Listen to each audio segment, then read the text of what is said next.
Luz, tudo bem com você? Eu às vezes reflito assim em todo esse contexto desse trabalho, e aí eu percebo o seguinte, se eu tivesse atualmente, ou isso vier a acontecer, pois eu sou aberto, né, ao estudo de qualquer arte marcial que me interesse, que eu veja relevância e assim por diante, né? Mas se eu partisse, né, para também a prática do Wing Chun, que tanto atribuem ao meu karatê, bota Wing Chun, bota Kung Fu, lá eu teria o mesmo tipo de insatisfações que eu tenho no universo do karatê. Entende? É notório que você não tem liberdade, né, nas escolas de artes marciais tradicionais, nos sistemas. Isso aí é quase que uniforme, você não tem liberdade para pensar diferente. Isso sim é uma coisa que me incomoda. Então você não tem um espaço para debater, né? Então se eu tivesse também praticando, eu falo também porque eu jamais deixaria de praticar o karatê, porque eu vivo o karatê há muitos anos, eu tenho tentado cada vez mais entender o karatê, né, confirmar, né, a credibilidade que deve ser dada à arte, né? Eu sempre busquei trazer isso, né? E em nome disso, de uma representação de um karatê bem feito, bem aproveitado, eu acabo expondo a minha imagem, né? Eu expus a minha imagem, eu sou conhecido no meio do karatê, quisera eu só positivamente, não é assim, né? Infelizmente também negativamente, também com a imagem queimada. Então eu jamais largaria, né, a prática do karatê por causa não só do tempo de prática, graduação obtida, mas principalmente pelo retorno que a arte me deu. Eu não posso dizer que não tem eficiência, que é inferior a outros, não é. Tem pontos superiores a outros e talvez inferiores a outros, né? Mas não classifica o karatê como menor ou maior que outros e nem outros maiores ou menores que ele. Então é uma soma. O fato de você lutar uma representação, né, de um karatê antenado, ligado com a sociedade atual, mostrar, olha, não precisa abandonar a prática e o treinamento antigo, acreditando ser arcaico, acreditando que vai prejudicar os ossos, o corpo físico da pessoa, do adepto. Não é nada disso. Entende? Eu não acredito nisso. Então, o que eu penso é o seguinte, cara. Se eu estivesse paralelamente praticando, né, o Wing Chun, o Hung Gar, que são sistemas de Kung Fu que eu admiro muito, curto muito, eu ia ter o mesmo problema lá, mesmo não largando o karatê, como eu falei, né? Então, o que eu percebo é que o que falta para as artes marciais tradicionais é essa abertura de diálogo, né? Em primeiro lugar, do professor, seja o sensei, o sifu, o sabonin, seja quem for, ele tem que abrir espaço para diálogos, para perguntas e questionamento. Por que ele faz assim? E o professor tem que saber explicar por que faz assim, né? Tem que saber explicar que dentro de determinados contextos vai precisar mudar, né, aquela aplicação, né? Você está aqui, tu não vai fazer um uchi-uke puxando a mão em Rikite. Você não vai fazer isso. Só se tu estiver pegando o braço do cara, né, e fazendo uma chave aqui, pá, vai fazer sentido você puxar. Fora isso, você vai defender e ela vai estar ou pronta para defender aqui, ou vai bater simultaneamente. Pá, pum.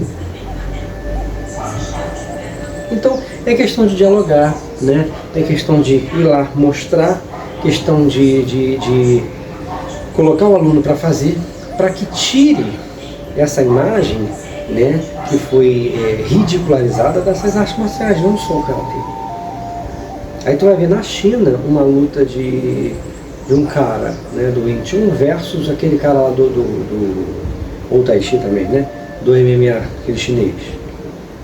O cara querer ficar assim na frente do outro é como o karatê, ele não pode ficar kamae de média e longa distância dentro de uma situação de curta distância, ele vai ter que adaptar a situação, né? Eu acho assim, o kamae, você pode ter o kamae bastante usado na arte marcial que você pratica, mas tem que ter uma versatilidade ali, né? E é interessante que ao longo dos anos eu chamei a atenção na internet, negativamente e positivamente, né? Eu, obviamente, hoje tento focar só no positivo porque nem Jesus agradou todo mundo, né? Então, ficar lembrando de ataques, de ofensas não leva a nada. Mas chamei a atenção por ressaltar esses detalhes, né? Porque é tanta formalidade dentro de uma escola clássica. O professor pode ser brasileiro, pode ser japonês, pode ser chinês, pode ser o que for. Tem sempre um cuidado com a tradição que chega a atrapalhar o desenvolvimento daquela arte antiga diante do novo, diante das outras reações do ser humano. Ah, então ele age assim, então eu não vou dar mole, vou fazer ainda mais brasileiro, vou fazer assim, assim, assado. Só que se você está preparado para a própria malandragem do brasileiro, sendo um representante de uma arte clássica, você vai preparar o teu karatê para aquilo. Se não fizer, ficar preso só na realidade da própria arte, você corre o risco de ficar muito bom ali dentro, mas não estar preparado para usar aquilo aqui fora, né? Mas é o que eu falei no início, e o vídeo se trata disso, né?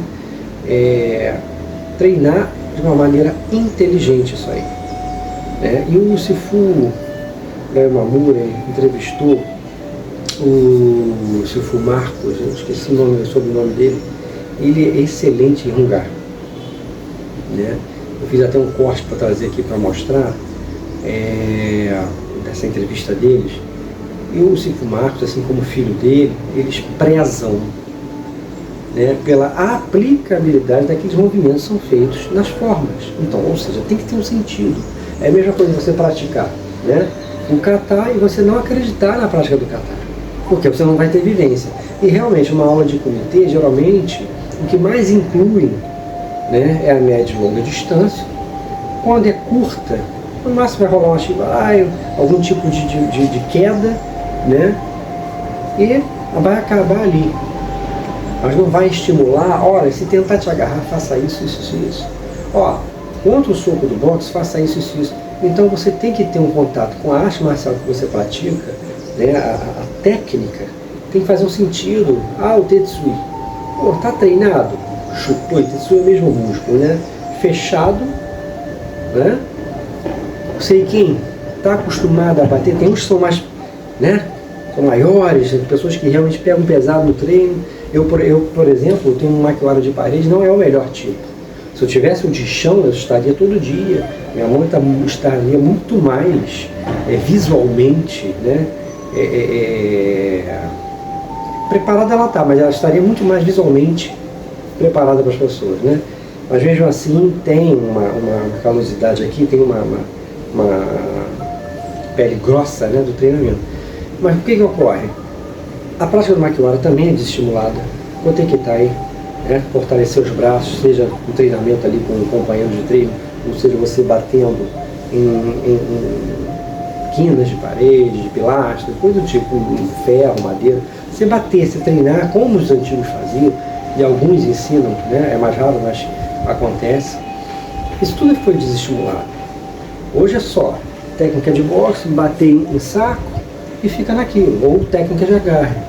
Então, para a arte marcial, karatê, kung fu, ninjutsu, seja o que for, se colocar socialmente de uma maneira válida para as pessoas, tem que mostrar, olha, não é para competição,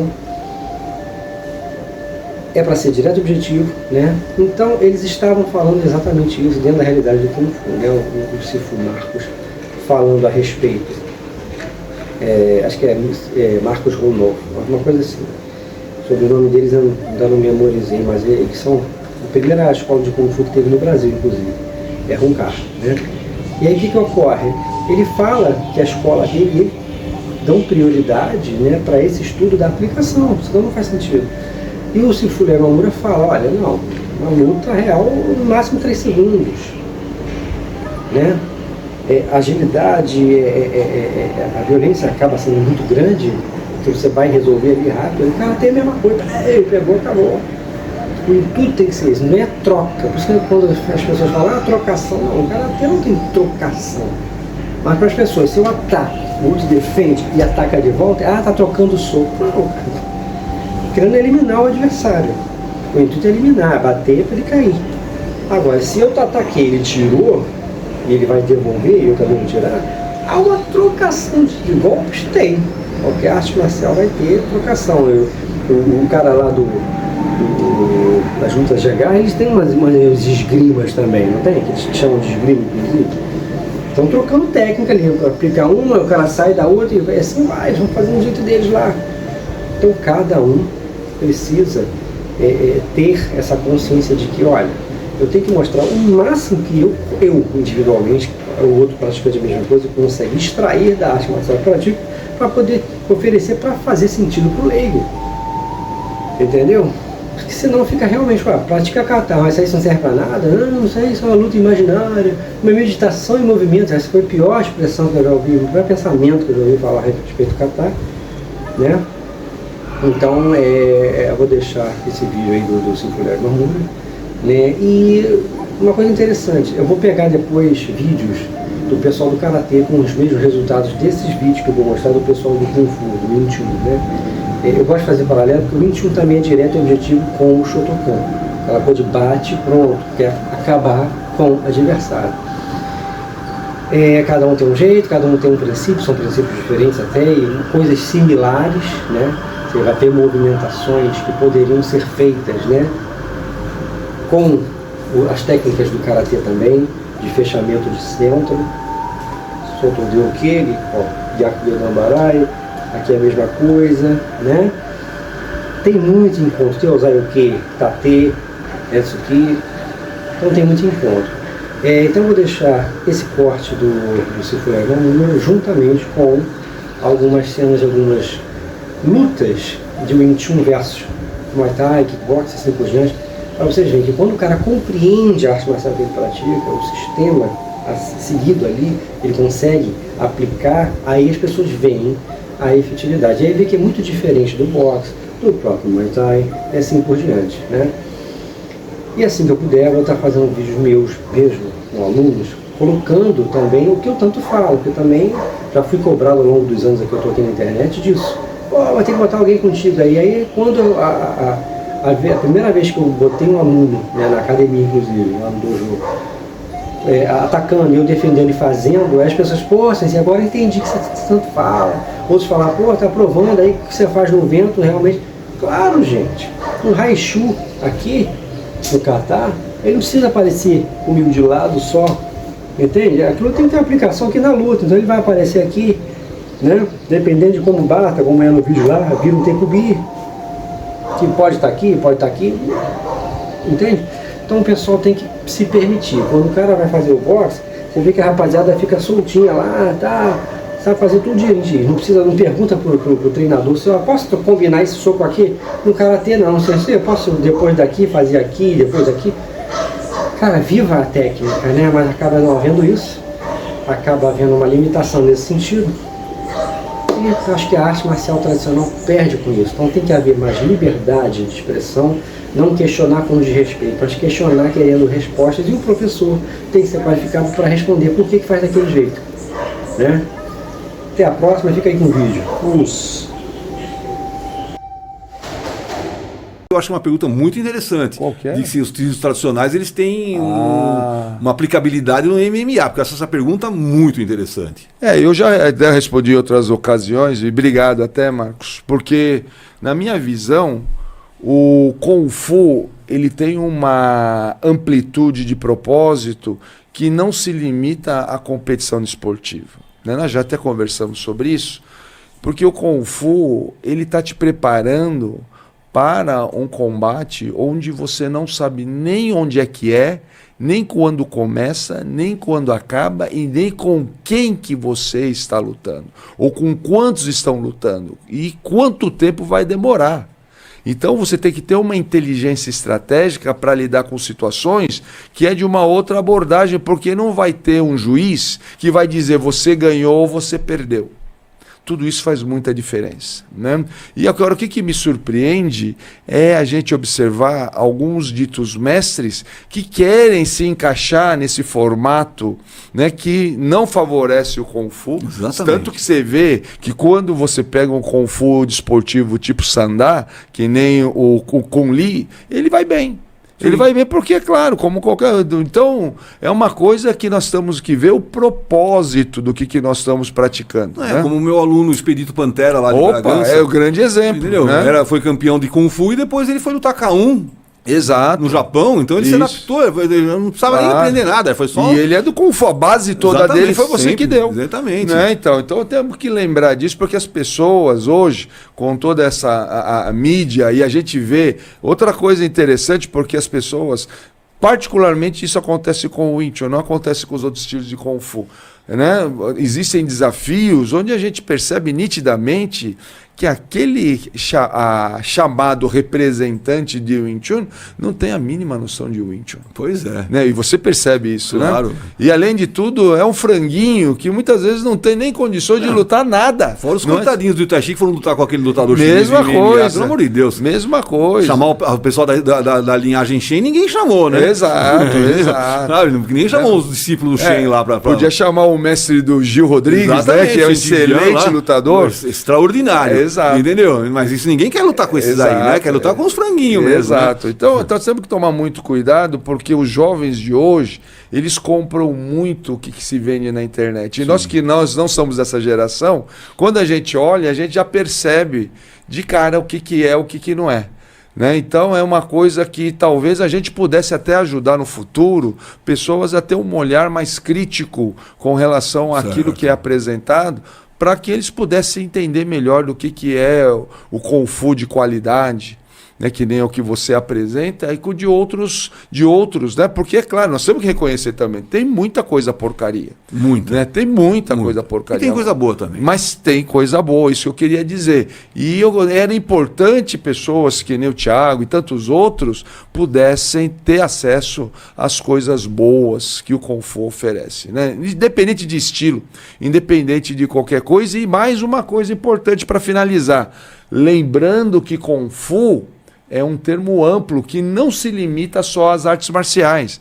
E por isso que o nosso canal Kung Fu Life sempre se dedica ao entendimento do sentido amplo de Kung Fu. Essa luta é um dos exemplos que eu falo. Nitidamente o rapaz do Wing Chun intercepta e sufoca o rapaz do kickboxing, Muay Thai, não sei ao certo, mas dentro dessa metodologia mais explorada no MMA. O sistema funciona quando o adepto entende, obviamente. O adepto da arte marcial clássica, seja ela qual for, precisa saber com quem e o que vai lutar com ele. Né? Esse treino aí também, informal, de Wing Chun e kickboxing, pelo menos na internet informa que o rapaz mais baixo é do kickboxing. O rapaz de camiseta branca aplica também as interceptações, as impedidas de ações, né, por parte do rapaz do kickboxing. E nesses vídeos nós não vemos uma necessidade de provar uma superioridade. O problema das pessoas é esse. A questão é mostrar que o sistema funciona, que a coisa existe. Quem vai decidir o que quer praticar são as pessoas. Outro problema bem presente, bastante presente na internet, é por parte das pessoas que preferem o boxe, o Muay Thai, né, o MMA em si, eles sempre desqualificam os lutadores que perdem os adeptos de artes marciais tradicionais, seja o Karatê, seja o Kung Fu, o Aikido, seja quem for. E olha que não adianta nem professores e mestres das artes marciais mais envolvidas com MMA, como o próprio mestre Rangel do Muay Thai, falar a favor. Não adianta esses mestres falarem a favor dessas artes marciais, colocarem ali as suas opiniões a favor de determinados profissionais e artes marciais tradicionais, que as pessoas encontram meios de discordar destes mestres que eles mesmos seguem, aplaudem e respeitam.